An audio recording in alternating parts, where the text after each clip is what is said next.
en chaque être humain est une histoire unique. Des fragments de joie, de tristesse, de colère, d'amour. Des fragments de vie marqués par des sauts dans le vide et aventures excitantes, ou des échecs douloureux et égarements profonds. Des fragments essentiels, pourtant invisibles à l'œil nu. Qui sont ces inconnus que nous croisons tous les jours? Quelles sont leurs vies, leurs convictions, leurs messages? Et s'il suffisait simplement de leur poser la question?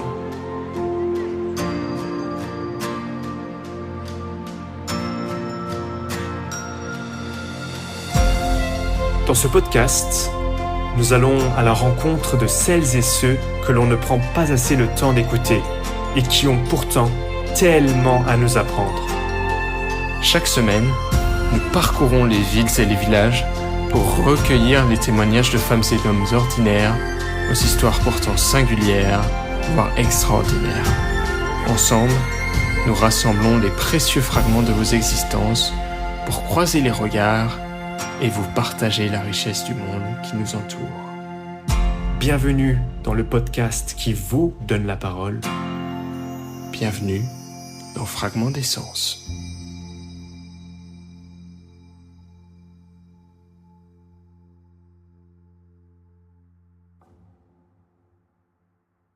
Salut la compagnie, c'est Alex.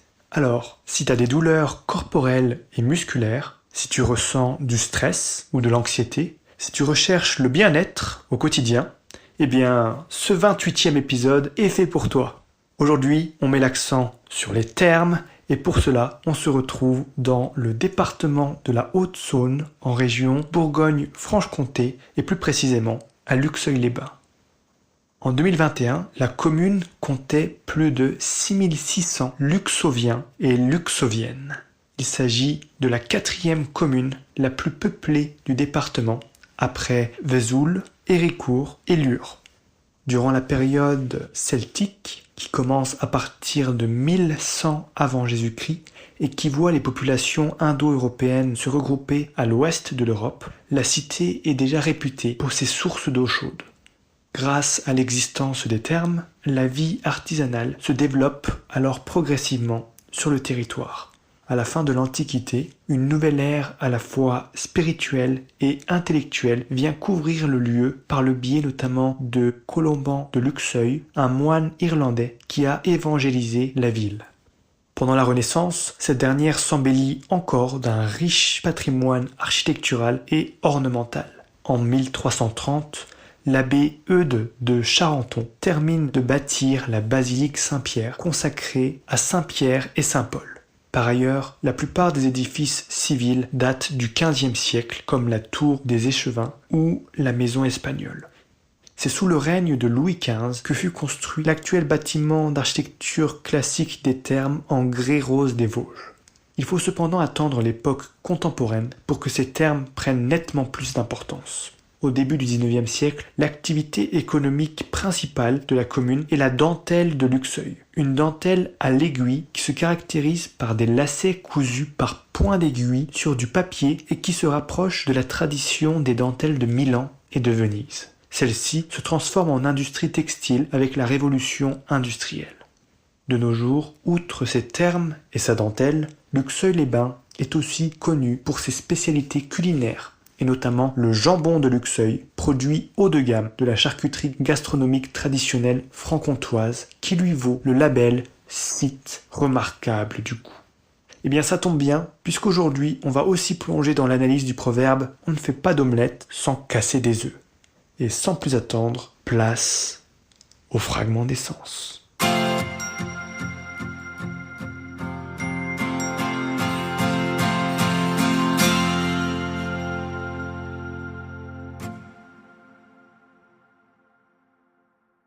Bonjour, ça vous tenterait quelques minutes? Oh, c'est bien.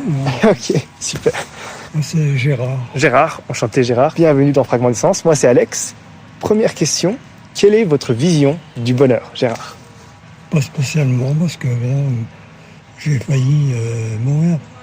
Donc il y a 2 ans et demi. Moi, j'étais un informaticien. Et puis, le problème, c'est que j'ai été mal choisi par une cardiologue. Et résultat, j'avais pas assez d'oxygène. Et donc, j'ai été opéré quand même.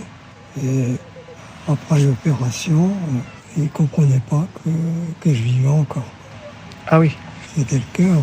J'ai eu une opération du cœur parce que, en fait, j'avais un RAC de 79, 10 jours avant d'être opéré. Ok. Et donc, il n'avait jamais vu ça, quoi. Alors, j'ai eu des périodes très très difficiles. J'imagine. À un moment donné, j'avais des douleurs pas possibles et tout ça, donc j'ai dû me faire opérer parce que j'avais l'artère a été bouchée à 90%. Vous voyez, le genre de trucs comme ça. Et donc vous êtes un miraculé alors, en quelque sorte. Et puis bon, je suis encore vivant. Ok, bah super. Alors du coup, moi je prends la vie comme elle arrive. Alors, vous avez raison. Et d'ailleurs, quelle est votre plus grande passion, Gérard, dans la vie? Savoir un petit peu ce qui se passe, quoi, mais bon, sans plus. Ok. Et s'il y a un événement qui vous a marqué sur toute votre vie, qu'est-ce que ce serait? Moi, ce qui était plus difficile, c'est j'avais mon père, donc c'était un musicien. Et puis, quand il a eu 80 ans, crac, d'un coup, il ne pouvait plus rien faire. Et donc ça a duré 8 ans comme ça. Il est mort à 88 ans. Et ma mère, elle est décédée 1 an avant. Ah oui, ok. Ça s'est suivi. Elle est morte, elle avait 84 ans. Bon, puis j'ai vu aussi mes grands-parents et tout ça. Bon, c'est toujours des choses qu'on a quand même un peu de difficulté. J'imagine. S'il y avait un projet que vous aimeriez porter au monde, si vous en aviez les moyens. Ce qui s'est passé avec la Russie, pour moi, c'est complètement dingue. Lancé comme ça, je ne sais pas combien de milliers de jeunes et tout ça. Pour moi, c'est incompréhensible. Malheureusement, ça part dans tous les coins. Est-ce que vous avez une figure d'inspiration? Moi, mon père, c'était un homme qui avait une vitalité phénoménale. Un tout petit bonhomme de rien du tout. Mais il fallait voir qu'est-ce qu'il était. Il prenait un sac de 10 kilos d'un côté, un sac de 10 kilos de l'autre. À 15 ans, il avait donc un père, mais le père ne s'occupait pas beaucoup d'avoir des vaches, des cochons, des comme ça, parce qu'il était dans une ferme. Quand mon père avait 15 ans, il a pris la place. Et puis, à 20 ans, il était au 43e régiment d'infanterie de Lille. Il était avec des premiers de Paris. C'était un miracle. D'ailleurs, le problème, c'est qu'il a été fait prisonnier dans le nord de la France. Il a été fait prisonnier par les Allemands. Donc, il est parti en Allemagne. Et il était en mauvais état, le père. Et donc, en 1943, il est arrivé un décret comme ça des Allemands, comme quoi les gens qui étaient prisonniers en Allemagne, ils pouvaient rentrer à condition, effectivement, d'être à la tête d'une entreprise. Alors, ma mère, quand elle a su ça, a dit que c'était une entreprise de séchage de chicorée. Et du coup, mon père, il a pu venir, enfin, d'abord, il a fallu qu'il se fasse opérer.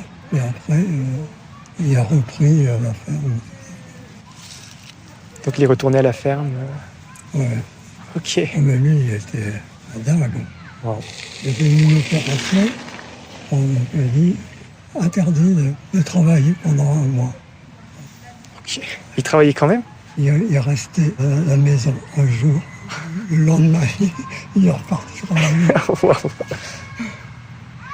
Un titre de livre, de film, de chanson peut-être, qui vous touche et que vous aimeriez partager aux personnes qui nous écoutent?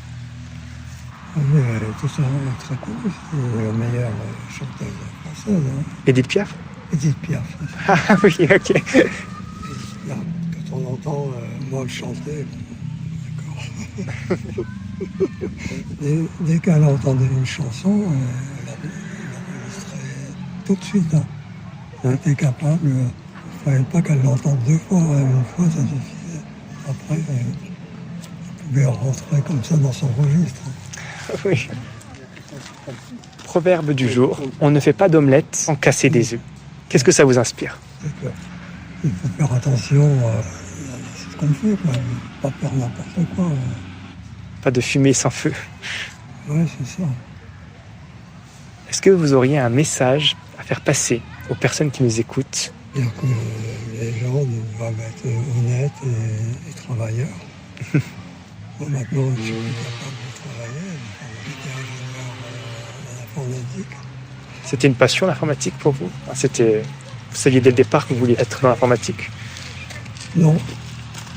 Non, parce que en fait, comme mes parents n'étaient pas trop nés, donc normalement, ils devaient partir pour 5 ans comme ça, pour ne pas forcément faire d'informatique, mais c'était plutôt ce qui était industriel et tout ça. Bon, déjà, tout ce qui était industriel, ça ne me plaisait pas trop quand même. Et puis, bon, mes parents n'étaient pas très riches, tout ça, donc je ne voulais pas leur donner trop de choses comme ça sur les bras, quoi. Donc, je suis rentré dans une entreprise, au bas de l'échelle, enfin. Et puis, au bout d'un certain temps, j'étais cadre. Bravo. Et après, comme l'entreprise a eu des gros problèmes, je suis parti, et puis j'étais en région parisienne, et donc toujours dans l'informatique, quoi. Et qui a repris la ferme alors à la fin? Mon frère, parce que mon frère, il avait 4 ans plus que moi, quoi. D'accord. Et donc il est encore vivant, mais bon, maintenant, c'est plus lui qui s'occupe de la ferme maintenant, et c'est son fils. Hein. Je vois qu'il y a les thermes juste à côté. Est-ce que vous y êtes déjà allé? Qu'est-ce que vous pensez des thermes? Est-ce que vous avez été curiste? Ah ben moi je vais en terme. Ok. Plusieurs fois que j'ai été. Ça vous plaît? Oui, tout à fait. Bon, maintenant, c'est la dernière fois que je viens, mais après je vais aller à Saverne, parce que il y a une maison qui est très grande. Elle était déjà assez grande, mais après, on a récupéré ma belle-mère. Comme elle ne pouvait plus monter les escaliers et tout ça, donc on a fait agrandir pour qu'il y ait de la place en bas pour ma belle-mère. Maintenant, elle est décédée. Enfin, on est resté avec une maison trop grande pour nous. Jusque maintenant, ça allait, mais ici, cette année, avec toutes les pluies et tout ça qu'il y avait partout, tout ça. Qui s'en occupe alors? Alors du coup, ma femme, elle m'a dit que bon, elle ne pouvait plus rester dans des conditions comme ça. Tout ça. Donc le 2 décembre, j'allais finir mes vieux jours comme ça, à Saverne. Mais je bougerais quand même, parce que je ne saurais pas rester. Parce qu'il y en a que quand ils sont quelque part, ils ne bougent pas. Quoi. C'est important de rester actif, même se balader dans la nature comme ça. Oui, moi ce qui m'embête le fort, c'est ça. Ah. Depuis quand c'est comme ça? J'étais opéré il y a 2 ans et demi. Maintenant, j'ai 79 et demi. Donc, j'espère que je vais encore endurer un peu. Enfin, de toute façon, moi, personnellement, je m'en fiche. Si je meurs, je meurs, et puis c'est tout. De toute façon, j'ai déjà vu mes parents, mes grands-parents, tout ça qui est décédé. Donc, pour moi, c'est quelque chose de normal. Donc, je ne panique pas. Je peux travailler, j'allais un peu partout en France, hein, que ce soit dans le Nord, dans le Sud, et tout ça. Maintenant, je ne peux plus me permettre de faire ça. Quoi. On a essayé plusieurs endroits. Quoi. Moi, ce qui m'a le plus plu, c'est Saverne. Les bateaux, tout ça.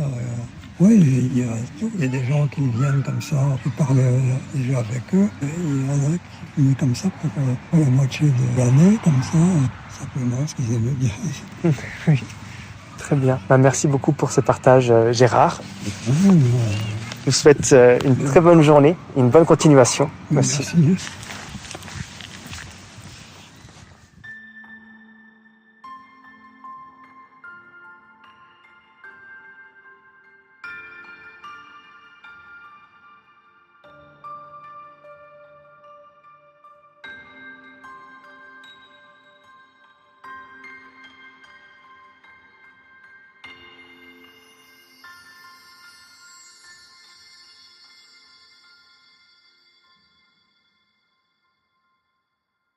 Bonjour madame. Bonjour. Je fais pas de moto ici. Moi, je suis pas d'ici. Ok. Moi, je suis de Reims. Et ça fait 17 ans que je fais ma cure thermale ici. Ok, c'est super. Ça fait partie des questions justement qu'on avait à poser à propos des termes, comment les gens se sentent. Écoutez, moi je vais vous le dire, ça fait 17 ans que je viens. Je suis ravie parce que, moi je connais le directeur depuis qu'il a été en place, M. Chavannes. Il a une équipe du tonnerre. C'est quand vous rentrez dans un établissement pour 18 jours de soins, ça fait quand même 3 semaines, les gens sont souriants, elles sont avenantes. C'est important au quotidien. Donc je trouve que les filles sont très sympas. Les soins, moi, je reviens parce que c'est une eau qui me convient. Chaque région a son eau thermale et elle n'est pas dans chaque région la même. Et quand j'étais encore en activité, malheureusement, quand j'ai eu mon arthrose, c'était ici le plus près au niveau distance de mon lieu d'habitation. D'accord. Et en fin de compte, comme on m'avait dit qu'il faut 3 ans au même endroit avec la même eau pour avoir le bénéfice dans l'année. Maintenant, je vous confirme, c'est ma 17e année, je ne prends aucun médicament de l'année. Alors, ce qu'il y a, c'est que je ne m'en croûte pas. Je fais de l'aquagym quand même. Vous voyez, dès que le temps le permet, ça aide aussi. Et ce qui m'aide beaucoup, c'est que je suis toujours positive, même dans le négatif, je reste positive. Parce que je me dis que si on pense négative, on tombe. Et ce qui est dingue, c'est que maintenant, évidemment, je suis en retraite, mais j'ai tellement donné dans mon boulot, je travaillais dans une banque, donc on était relationnel, ça commençait à devenir difficile en fin de carrière, mais bon, c'est tout, le monde change. Et quand j'ai des personnes autour de moi qui sont d'un négatif pas possible, je peux plus. Vous savez, il faut que je fasse le vide, parce que je veux bien aider, je veux bien rendre service, mais vous voyez, quand les gens racontent leur malheur, on a chacun notre parcours, on a nos blessures. Rien n'est parfait dans la vie. Mais quand je viens ici, quand je vois les gens qui sont trop négatifs, moi je trouve le truc, je les fais rire. Je leur sors une petite bêtise. Et hop, c'est parti. Faut trouver les trucs. Mais je pense que le fait d'avoir été en contact clientèle, j'ai eu des coachs en fin de carrière et même pendant ma carrière qui nous ont appris comment nous contenir. Parce que sur la fin, les gens ils vous disaient même plus bonjour. Ils vous boulottaient. Moi, j'ai un gamin en fin de carrière, faut le faire. Mon coach nous avait appris à faire des mouvements de respiration quand on avait une agression, parce qu'on ne doit pas nous agresser et répondre mal au client, même si le client est affect avec vous. Le gamin, il a mis les pieds sur mon bureau, il m'a fait « Toi !» Toute ma vie, il m'appelle « Toi, tu as récupéré ma carte qui a été avalée dans le distributeur. » Oui, sa carte, elle avait été avalée parce que ses droits, ils étaient insuffisants. Il voulait faire un retrait. Et là, je peux vous dire que ce que m'avait appris mon coach, je l'ai fait. Des mouvements de respiration. Ok. Alors, je vous dis pas, par contre, j'étais très vulgaire. J'ai été odieuse en vulgarité dans ma tête. Par contre, les mouvements de respiration m'ont fait du bien parce qu'en fin de compte, il faut apprendre à se protéger. Et le coach nous a refait une autre séance plusieurs mois après. Là, vous allez sourire. On était une dizaine, mélange homme-femme et ça, proche de la retraite. Elle pose une question et elle dit comment vous vous sentez dans votre boulot, ceci, cela. Je sais parce qu'il y en a qui d'un seul coup, lâchez-vous. Tout le monde s'est mis à pleurer. Alors la seule qui pleurait pas, c'était moi, mais ils m'ont entraîné dans leur truc. Tellement il y avait un mal-être. Et c'est à partir de ce moment-là qu'elle nous a appris ces mouvements, vous savez, mais c'était terrible. Je les ai vus tous pleurer parce qu'il y avait une pression des clients, pression aussi, peut-être des supérieurs, il leur faut de la rentabilité. Maintenant c'est encore pire parce que j'ai eu la chance d'avoir des collègues avec qui j'ai gardé quand même quelques liens. Franchement, quand je vais les voir maintenant, quand je les crois, mais elles sont tristes. Elles ont pris 10 ans, elles ont des cernes jusque-là. Elles se droguent parce que, pas uniquement par rapport aux clients, mais on leur demande tellement de rentabilité. Une banque doit faire son métier de conseiller les clients, mais maintenant, il faut vendre, excusez-moi, je vous dis ce que je pense, il faut vendre des téléphones, il faut vendre des assurances habitation, et alors on donne des listes avec des numéros de portable, et puis il y a des jeunes pendant les vacances, ils viennent et puis ils appellent tous les clients pour vendre. Alors, c'est vrai que ça devient un métier difficile. Pour moi, c'est plus le métier que j'ai connu. Je pense que moi, j'ai arrêté à 62 ans. Et je pense que j'aurais pas pu travailler plus parce qu'en fin de compte, après, les gens devenaient agressifs. Les clients rentraient et disaient même plus bonjour. Alors ça, on nous l'avait appris aussi. Un client rentre, il vous agresse. J'attendais qu'il sorte son venin. Et mon moment de respiration, je disais « Bonjour madame, bonjour monsieur ». Alors là, on n'entendait plus rien. Mais parce que j'avais eu un bon coach, on avait été briefé et en fin de compte, il fallait non seulement se protéger, Mais les agressions, ça devenait trop, quoi. Donc, vous voyez, j'aimais mon métier. J'aurais bien travaillé plus tard que 62, parce que je peux le dire, je me suis éclatée dans mon boulot. Bon, j'aime bien les gens, je me suis vraiment éclatée. Et quand je pouvais rendre service à quelqu'un, que je voyais quelqu'un qui était content, moi, c'était de l'adrénaline. Maintenant, j'ai arrêté, il était temps, parce qu'en fin de compte, l'adrénaline, je ne l'avais plus, parce que les gens venaient méchants. Venaient trop dans la voix, trop d'agressivité, trop. En fin de compte, j'avais l'impression d'être une assistante sociale, pas une employée de banque. Ah oui, ok. Alors l'assistanat, alors c'est pour ça que je vous dis, quand je vois des gens qui sont ennuyés, moi, s'il arrive quelque chose, comme là, on a eu la réaction, on va vers les gens. Mais moi, maintenant, je trouve, je vais avoir 71 ans, je trouve que j'ai tellement donné pendant ma vie active, que maintenant, les gens négatifs, je les fuis. On ne peut pas prendre la misère des autres sur nous. Et je n'ai jamais été, entre guillemets, une grande malade. J'avais un homméopathe, quand j'allais le voir, je lui disais toujours, je vais recharger les batteries. Il me donnait du magnésium, vous savez, des granules de magnésium. Il me connaissait et il m'a dit, vous êtes une éponge. Chacun son caractère. En fin de compte, j'absorbais le mal-être des gens, la négativité des gens. Ça me pompait une énergie pas possible. Et c'est ça qui me fatiguait, qui me mettait vraiment à plat. Donc quand j'arrivais, il dit, je sais que vous venez rechercher là. Et des petites périodes de magnésium. Et bon, j'ai de la chance, j'ai un bon tempérament, donc comme je dis, ça repartait. Mais il rigolait à chaque fois, il dit, vous êtes une éponge. Et j'avais pas compris, il m'a dit, si. Donc à la longue, avec les années, ça fatigue. Ça fatigue énormément. Et puis dans le quotidien, dans la vie de tous les jours, il y a des aléas, il y a des misères partout. Donc vous voyez, je me suis rendu compte avec un an de plus, comme me fait remarquer une jeune femme que je connais depuis des années qui me fait les soins, je suis arrivée dans un état fatigué, à plat, vraiment à plat. Et là, c'est la fin de ma 2e semaine, ça y est, je sens que les soins commencent à me faire du bien. Je mets quand même 1 semaine de plus. L'année dernière, la 2e semaine, j'étais là, il m'a fallu un peu plus longtemps, mais je vieillis aussi. Et puis, il y a des années qui sont plus difficiles que d'autres, voilà. Mais je reste toujours positive. C'est important. Mais enfin, moi, je suis satisfaite des termes. Ok. Et je me suis déjà réinscrite pour l'année prochaine. Wow. Mais on est obligé, parce que déjà, mon docteur de cure m'a indiqué qu'elle prenait sa retraite. Donc, elle me dit, je vous conseillerais de trouver un médecin de cure. Et ça y est, je suis déjà inscrite pour l'année prochaine. Donc, on ne sait pas ce qui se passera dans l'année, mais je suis déjà inscrite. Et je suis très contente, parce que je vois la différence à Luxeuil par rapport à l'année dernière, à la même période. La même période, c'était d'une tristesse. Là, il y a eu un regain de... Ça bouge. Il y a beaucoup plus de monde à cette période-ci. Je suis venue à la même période l'année dernière. Là, je trouve que ça bouge et je trouve que l'Office du tourisme a fait pas mal de choses pour dire que ça bouge un peu plus, qu'il y ait des activités, des spectacles. Il y avait toujours des petites choses, mais je trouve qu'ils font plus quand même. D'accord. Parce que voyez, moi où je loge, c'était l'ancien casino. Tous les jeudis, ils font un petit thé dansant pour ceux qui veulent y aller. Bon, il y a toujours des visites, les visites guidées, tout ça. Il y a des marches. Non, moi, je le vois d'une année à l'autre. Par contre, ce qui n'a pas changé, c'est les soins à la cure. Je n'ai pas voulu changer. Il y a des gens qui y allaient dans le midi. Mais l'eau n'est pas la même. Et quand vous trouvez une eau qui vous convienne par rapport à vos besoins, on ne change pas. Donc moi, Effectivement, je reviens là. Et puis, comme dit mon mari, au niveau distance, c'est raisonnable par rapport, on n'a pas besoin d'aller dans le midi. Puis cette période-là est intéressante parce qu'il y a un bienfait des soins pendant tout l'hiver. Parce qu'il y en a beaucoup. Moi, j'ai des copines, elles viennent dans une autre région, elles viennent en pleine saison d'été. Et quand arrive une période, bientôt, je commence à avoir mal. Moi, j'ai pas mal. Parce que je passe un hiver serein, on va dire ça. Et sans médicaments C'est de ça, l'année. naturel. Donc c'est ma cure, je dois à ma cure. Parce que moi j'ai, comme tout le monde, la majeure partie des gens de mon âge, on a de l'arthrose. Moi j'ai tout un côté droit maintenant qui me pose problème, mais j'y pense pas. Je me dis, tant que tu marches, mais je crois que même à l'époque actuelle, il faut beaucoup relativiser. Énormément. Il faut savoir apprécier ce qu'on a. Tout à fait. Si vous aviez un projet à porter au monde, si vous en aviez les moyens, qu'est-ce que ce serait ?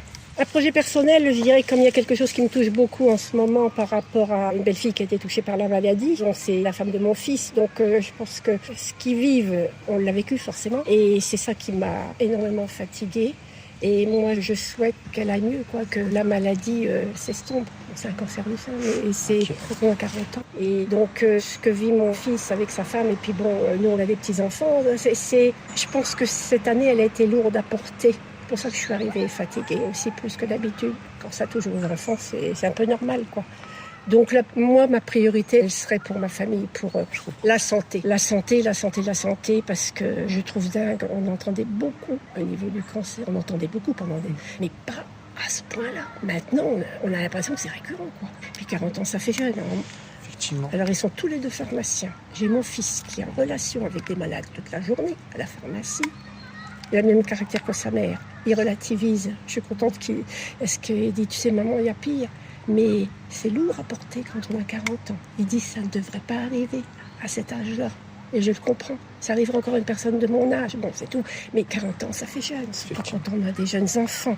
Ah oui, ça m'a... Excusez-moi l'expression, ça m'a bouffé la vie, ça. Puis mon mari aussi, quoi. Donc c'est vrai que j'étais pas très bien. Donc c'est pour ça que moi, la marche, l'aquagym, vous voyez, il faut... Parce que si je bouge pas, je rumine. Là, je me flingue carrément, quoi. Donc faut pas... Après, j'ai la chance, comme dit un de mes frères, je tombe vite, mais je remonte vite. La résilience. Quel bonheur. Et mon frère me dit, fallait comme moi, on a de la chance. Parce que si vous tombez, c'est plus faut absorber des tas de médicaments et tout ça pour remonter la pente, ben, c'est pas l'idéal. La vie n'est pas toujours juste. Quand vous regardez tout ce qui se passe, je trouve que c'est moche. Il n'y a rien de bien. Vous savez ce que je regarde quand je regarde la télé ? Je regarde les recettes de cuisine et sinon ça pousse. Parce que franchement, bon, je dis pas le temps, je peux l'avoir sur ma montre, je peux l'avoir. Ou alors je regarde des activités qu'on peut faire aux petits-enfants avec des choses qu'on trouve dans la nature, des choses tout simples, pas forcément d'acheter des jeux extraordinaires. Et ah oui, il faut relativiser, tout est moche. Vous ouvrez le poste, tout est catastrophe. Tout est catastrophe. Donc c'est vrai que celui qui reste chez lui, qui regarde la télé, baf, il se fiche un coup. Donc c'est important de déguiser son mental. Ah oui, le mental pour moi, c'est la priorité. Ma belle-fille a un fort mental aussi. Mais bon, ça suffit pas. Il y a des moments, ça fait un peu yo-yo, c'est un peu normal. Mais bon, moi, ma priorité, on va dire, ça serait pour la santé. Pour sa santé en particulier, quoi. Parce que 40 ans, ça fait jeune. Moi, je vous dis, j'ai la chance d'avoir 2 petits-enfants.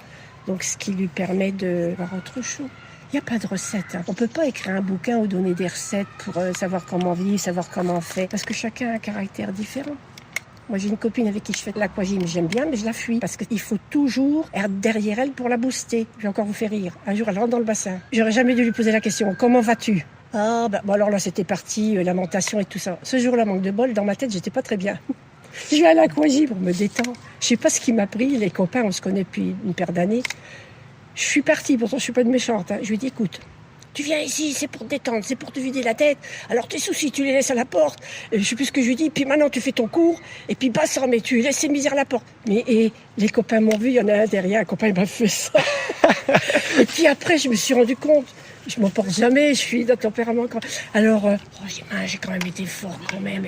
Alors le cours se termine. Et puis c'est elle qui me met une tape dans le dos.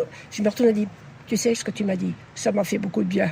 Oui, c'est vrai, ça venait du cœur. Oui, mais en fin de compte, je me rends compte que c'est quelqu'un qui a besoin d'être boosté en permanence. Il faut toujours... Et moi, je peux plus. Je crois que j'ai donné assez. Ouais, je le donnerai à ma famille, normal. Mais il faut savoir limiter ses élans, quoi. J'ai répondu à votre questionnaire. Oui, tout à fait. Après, on a encore une petite question. Allez-y. Est-ce que vous auriez une figure d'inspiration et aussi un titre de film, de chanson qui vous tient à cœur et que vous aimeriez partager ? Moi, quand j'ai un frère qui habite sur Paris, donc je fais, quand je vais le voir, du karaoké. Okay. Donc ça me fait du bien aussi. D'accord. Et je chante un peu de tout, moi. J'ai pas de registre. J'aime bien... je suis une rockeuse de diamants. Ella de France Gall, j'aime beaucoup. J'aime bien le Coldplay aussi. Et j'ai chanté dans un karaoké, j'ai beaucoup aimé, Mes amours, mes emmerdes de Charles Aznavour. Ah oui. J'adore cette chanson. Et il y avait un feuilleton qui passait avec un groupe de copains à un moment donné à la télé. Et c'est là que j'ai découvert la chanson qu'ils avaient mis dans le film. Et j'adore cette chanson. Je trouve qu'elle est belle. C'est une histoire de camaraderie et c'est chouette. Et puis un film qui m'aurait marqué. Ah, il y en a beaucoup. Out of Africa, magnifique. Pretty Woman avec Richard Gere. Bon, c'est des films qui ont de l'âge, mais en fin de compte, des beaux films. Pas les mêmes registres, mais des beaux films. Alors moi, c'est vrai que quand je voyais Les Bronzés, là, je me le passais à chaque fois. Il passait tous les ans. Tous les ans, il passait. Ça, quand vous avez un coup de calgon, c'est bon. Malheureusement, j'ai écouté les informations avec Michel Blanc. Mais franchement, il était top. Et quand ils interviewent les gens dans la rue qui chante sa chanson quand il était coincé dans le siège. Je trouve que j'aime aussi bien les films où on rit, parce que les comiques, bon, il y en a quand même quelques-uns. Et je regarde aussi des groupes de comiques. Et j'aime bien, il y en a, je trouve même dans la nouvelle génération, il y en a qui se défendent pas trop mal. Les noms, je retiens pas toujours, mais j'aime bien. Le registre, il est assez vaste. Voilà. Super. Et la figure d'inspiration, alors? Je suis très fusionnelle avec mon petit frère, qui est parti de rien et puis qui a réussi. Et le fait d'être fusionnelle, les échanges qu'on a, en fin de compte, on est sur la même longueur d'onde. Et je me dis que si j'avais été plus jeune par rapport au métier que j'ai fait, par rapport à ce qu'il a fait, j'aurais bien aimé qu'on travaille ensemble. En fin de compte, on s'inspire, pour tout vous dire. On a été 3 enfants, nos parents ont divorcé. J'avais 10 ans, il avait 2 ans. Et puis mon autre frère aussi. Donc, en fin de compte, j'ai été la sœur protectrice. Et ce qui fait du bien, c'est que quand on se voit, lui, il a des images, des souvenirs quand il était gamin par rapport à moi, que moi, après, vous savez, vous faites les choses à l'instinct et tout. Et ça me touche énormément. Il est hyper sensible comme moi. On regarde un film, Whitney Houston, ça aussi, c'était un beau film. On pleure. Je veux dire, dès que quelque chose est beau, ça nous émeut. Et on se rend compte que quand il y en a un qui veut dire quelque chose, ça suit. On se complète. Alors, mon frère est gay, il est très bien marié. J'ai un beau-frère qui est comme ça. Mon beau-frère est dans l'immobilier et mon frère a toujours travaillé dans le luxe. Donc lui, je peux vous dire que l'accueil clientèle, il sait, quand il va quelque part, crac, crac. On voit tout de suite. Et moi, le fait que j'ai été en accueil clientèle aussi, je pense que tout ça, ça nous a permis un échange. Et vous voyez, quand je vais quelque part maintenant, je remarque la façon, la posture de la personne qui va vous servir et tout ça. Je me dis, oh, elle est bien cette petite-là. Alors je lui dis, tu sais, j'avais une gamine, franchement. Et lui, il a créé un blog pour former des jeunes qui veulent travailler dans le luxe. Donc il a fait un site avec la façon de se présenter, la façon de parler et tout. Et comme là, il est en retraite, il a travaillé 1 an et demi là-dessus, il est certifié. Et les personnes qui prennent son site pour 1 mois, 2 mois ou 1 an, il y a des enseignes de vêtements aussi qui recrutent, c'est payant. Il a ce complément-là qui lui permet d'abord, il s'éclate, quoi. Ok, si vous avez la référence, on pourra le mentionner dans Fragment d'essence. Alors lui, ça s'appelle CERES, C-E-R-E-S. Voilà, donc CERES. les personnes sauront si elles sont intéressées. Voilà, parce que franchement, c'est pas parce que c'est mon petit frère, mais il est top, il passe partout. Et puis, m'a fait tester son blog, parce qu'il m'a dit, comme tu savais comment, avec les clients, et j'ai trouvé top. Il a fait la musique de fond, les personnages, c'est pas évident, c'est du boulot. Les expressions, il vous met en situation une femme qui arrive dans un thalasso, qui commence à brailler parce que son lit n'est pas prêt. Hop, on va lui offrir une coupe de champagne. Moi, vous me faites ça, moi je reste. Je peux bien attendre. Non, mais voyez, et quand il a travaillé chez Gucci, il était responsable du magasin Gucci Place Royale. Après, il a travaillé chez Gucci, mais dans les sacs et les bottes, les chaussures. Et après, il a été recruté par Moncler. Là, il était responsable du magasin Moncler, avec cet ours blanc qu'il y a dans la vitrine, là. Donc, il sait. Et je l'adore, quoi, c'est mon petit frère. C'est mon petit frère.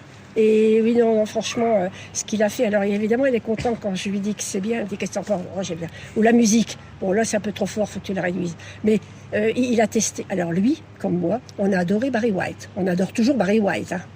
Et puis le disco, alors lui, il imitait Claude François quand il était petit. À Arras, dans le Pas-de-Calais, où ma maman, à 95 ans, elle est encore là, il a été chanté au théâtre d'Arras en imitant Claude François. Wow. Ouais. Oh là là. Félicitations. Clo-Clo, non mais... Clo-Clo à la chanson, tout ça.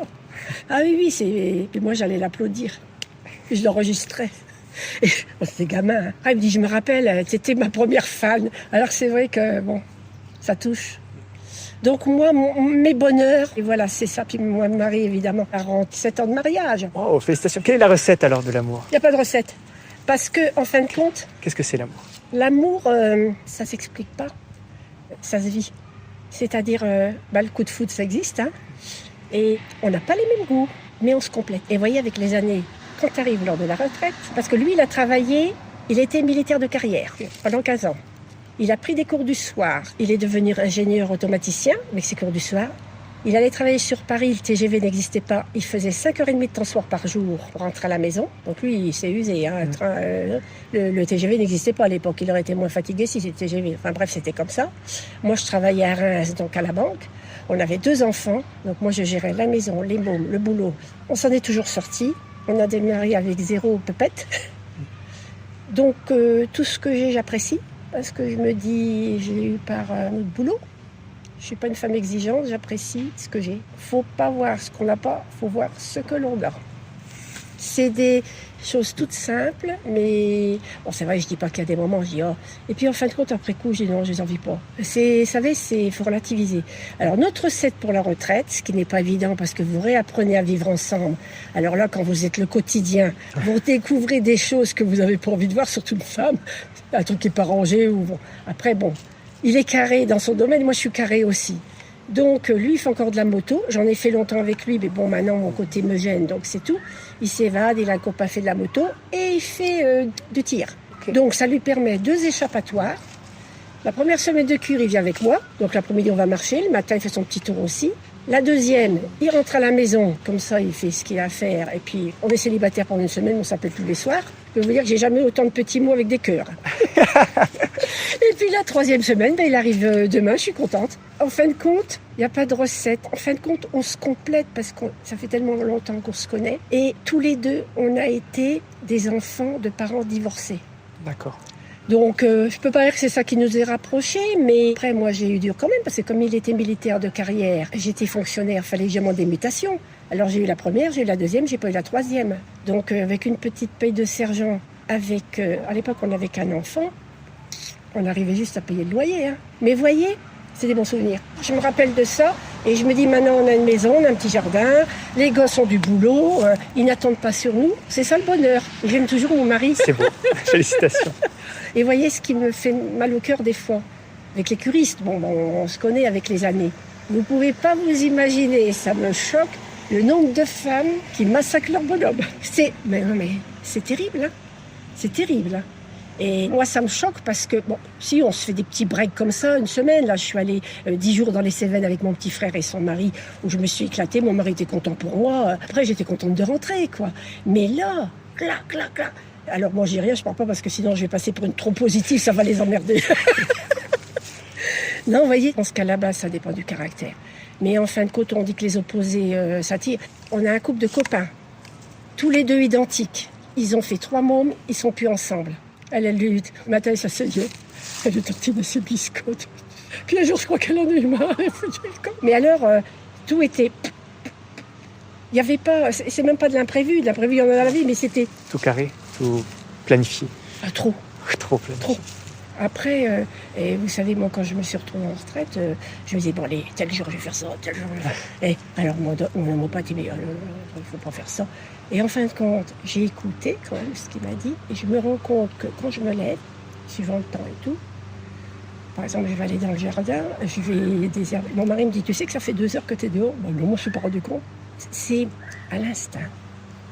Vous êtes en retraite, vous avez le temps. Ouais. Bon, on va avoir des rendez-vous, mais je veux dire, vous n'êtes pas... Au début, j'avais le rythme qui était encore là. Hein. Et puis après, tout doucement, donc maintenant, je fais quand j'ai envie. Et en fait, tout ce que je fais, c'est utile. Mais pas dans l'ordre que je me l'étais... Parce que le mois de novembre, vider toutes ces armoires, une fois que c'était sur le lit, je vais tout vider. Je me suis dit, je vais mettre tout ça où? Et je me suis fichu un coup de calgon. Et le docteur à l'époque, il dit, trop bien, il ne faut pas faire ça au mois de novembre. Vous voyez, c'est des petites images, mais... donc, il y a des personnes qui m'ont, à leur contact, lui, cet homméopathe, m'a appris à dire, un jour à la fois, c'est une belle journée, même s'il ne fait pas beau, il faut sortir, parce qu'il faut voir la lumière. C'est important. Hein. La lumière est très importante pour notre mental, puis pour, voilà. Et il m'a dit, même s'il ne fait pas beau, même si vous faites du lèche-vitrine, ça c'est pas grave, vous êtes dehors. Et alors ça, j'ai écouté. Et puis j'ai écouté effacer tout ce qui est négatif, parce que ça me fait du mal. Quand j'arrive ici, je suis complètement ratata. Donc, si je trouve quelqu'un à côté de moi qui me raconte ses misères, là... J'imagine, oui. Pour terminer, on a un petit proverbe du jour, si vous le permettez. Dites-moi. Alors, on ne fait pas d'omelette sans casser des œufs. Tout à fait. Qu'est-ce que ça vous inspire? Il faut apprendre, je veux dire, il faut se lancer, même si on se casse, même si ça va pas, même si c'est raté, c'est pas grave. Il faut remonter à cheval, comme on dit. Je sais pas si ça a du sens. Si, ça a du sens. Ça a du sens parce que c'est pas parce qu'on réussit pas quelque chose. C'est comme la cuisine. Hein. Vous réussissez pas quelque chose du premier coup. Si vous aimez faire la cuisine, vous recommencez. C'est ce que je fais. J'adore faire la cuisine. Et mon mari, quand il se masse, alors il me dit, on mange quand? Je lui dis, le restaurant n'est pas encore ouvert. J'arrive toujours, vous savez, il faut. pour moi et pour lui. Parce que lui, c'est un anxieux. Alors moi, je vis avec un anxieux qui est déjà négatif avant d'être positif. Alors vous imaginez, moi, quand je suis positive, puis que j'essaie de... Vous savez ce qu'il me dit ? Il pense que je suis superficielle parce que je suis positive. Je ne me rends pas compte des choses, de ce qui se passe et tout ça. Si, mais c'est parce que si je pense à des choses qui sont tristes, j'ai plongé. Alors maintenant, je réussis. Alors il commence, des fois il se met à l'épaule de broutille, il est négatif. Je compte 1, 2, 3, 4, 5, tout d'un coup, oh mais c'est pas grave. J'ai réussi. Dites donc, au bouton donner de mariage, à petite louche, à petite cuillère, pas la louche, à petite cuillère, et c'est pas évident. Donc en fait, je continue à donner, quoi. Enfin là, je préfère donner à mon mari. Il n'y a pas vraiment de recette. Je crois que si vous tombez sur des personnes avenantes, agréables et souriantes dans votre quotidien, ça roule. Parce que moi, autour de moi, j'ai des personnes qui sourient, qui ont leur dos, chacun son package. Mais de relativiser, moi je suis tombée sur une curiste, quand je me suis rendu compte qu'on était toutes les deux pareilles, on avait les mêmes réactions. Moi j'étais ravie de l'avoir pendant 2 semaines à côté de moi, Je veux dire, on rigole, le coach il arrivait, on était déjà en train de rigoler sur les bancs. Il aimait bien notre groupe, parce que pour lui c'est pareil. La personne qui vous fait un cours, quand vous avez des personnes agréables, il y en a une, c'est pareil, elle commence à raconter ses misères, j'ai le nom d'un chien. Et puis après, je sais plus, j'ai dit un truc sur le ton de la rigolade. Elle s'est mise à rigoler, tout le monde s'est mis à rigoler. Le coach est arrivé, il dit ça y est, ça démarre. C'est la source de l'énergie positive. Il faut, et je crois qu'il faudra de plus en plus. Parce que tout ce qui se passe dans le monde, c'est moche, c'est triste, c'est catastrophe sur catastrophe, c'est meurtre sur meurtre, c'est...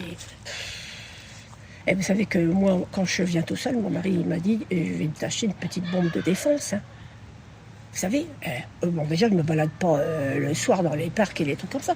Mais enfin, mon frère sur Paris, il a dit, dans la poste, quand on va au sport le soir, on est obligé d'avoir, vous savez, la petite bombe, si jamais vous vous faites agresser. Mais enfin, c'est quand même malheureux d'en arriver là. Maintenant, vous baladez les jeunes, vous avez 12 ans, même plus jeunes, qui se baladent avec des armes, c'est pas normal tout ça. La sécurité, ils ont intérêt à mettre la gomme parce que moi, je vois même sur Reims, je suis pas à Reims, mais il se passe toujours quelque chose, quoi. Donc, comme je dis, positive attitude, on est un chien, sinon vous sortez plus. C'est pour ça que relativiser, il faut le relativiser beaucoup.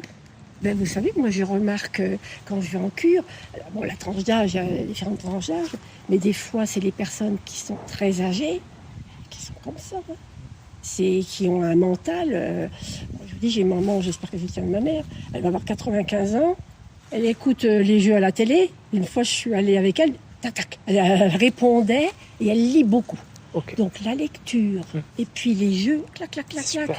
Alors, elle a une mémoire, pas pour ce qui s'est passé dans le temps. Elle m'avait dit ça, c'est vrai. En vieillissant, elle se rappelle des moments quand elle était gamine, quand elle allait à l'école, mais pas des choses plus près, vous voyez, des choses récentes. Oui, elle allait à l'école à vélo, elle me racontait tout ça. C'est rigolo, quoi. Et moi, je me rends compte, en avançant en âge, il y a des choses aussi que je vois... parce que bon, quand vous êtes dans la vie active et que vous pensez pas à tout ça. Mais alors bon, si je tiens de ma mère, ça va. 95 ans, elle n'a pas trop de rides, elle fait sa cuisine. Et c'est bon, 95. Comme dit mon frère, on a de la chance. Très bien. Écoutez, c'est un bel acheminement. Vous avez bien regardé jusqu'ici. Merci beaucoup. Mais le dialogue, c'est vrai que c'est important. Je vous souhaite beaucoup de bonnes choses. Merci beaucoup. Bonne journée. Prenez soin de vous. Merci vous aussi. Au revoir.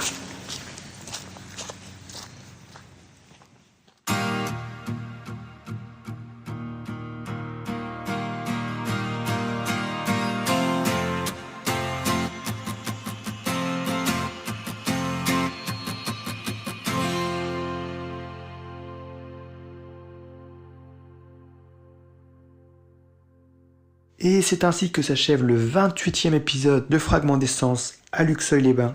Bien entendu, je tiens à remercier tout particulièrement Gérard et Madame la curiste qui a souhaité préserver l'anonymat pour le partage de leurs uniques fragments de vie, sans oublier toutes les autres personnes dont j'ai pu faire la rencontre. J'espère que cet épisode t'aura plu, au moins autant que moi. L'activité de Gérard, malgré sa survie d'une fâcheuse opération, l'hommage à son père, les témoignages édifiants sur les bienfaits des termes face aux difficultés du quotidien et l'importance de relativiser m'ont particulièrement touché.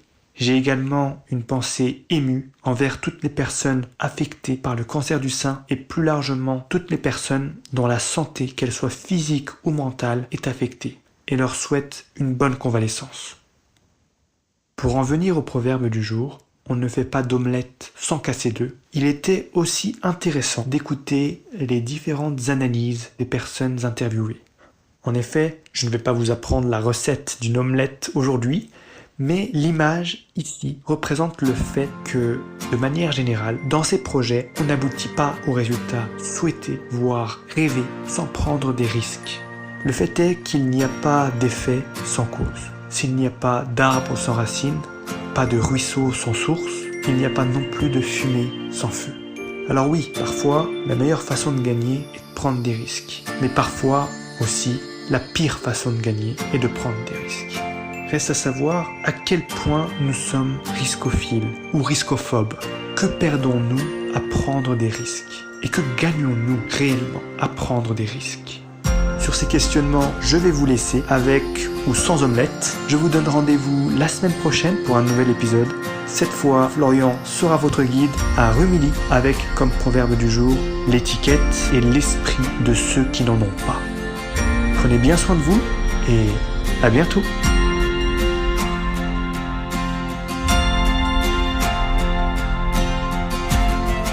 Merci d'avoir écouté cet épisode jusqu'au bout.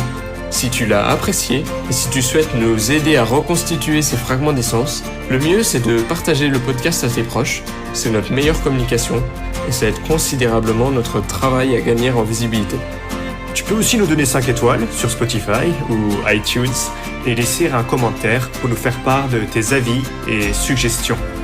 N'hésite pas à nous écrire et nous mentionner sur Instagram pour que l'on puisse te repartager. Et enfin, si tu en as l'envie, tu peux faire un don sur Buy Me a Coffee pour couvrir nos dépenses matérielles et nos déplacements. Tous les liens sont en description du podcast. À la semaine prochaine pour un nouvel épisode. Et surtout, n'oublie pas toi aussi de rassembler les précieux fragments de nos existences.